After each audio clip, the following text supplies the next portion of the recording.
To start your generator to access power when you're not on shore, meaning plugged in, what we're going to do is we're going to come to the control panel that's just inside of the RV. You're going to find the generator switch here. You're going to hold stop down until you see the red light and then count 15 seconds.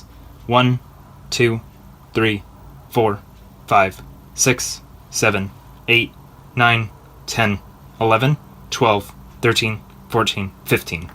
And then we're going to hit the start.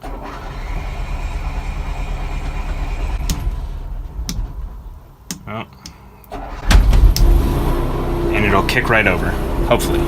Sometimes it takes a little bit to prime, Yeah. which is why you hold it on stop for 15 seconds as it primes the engine for the generator.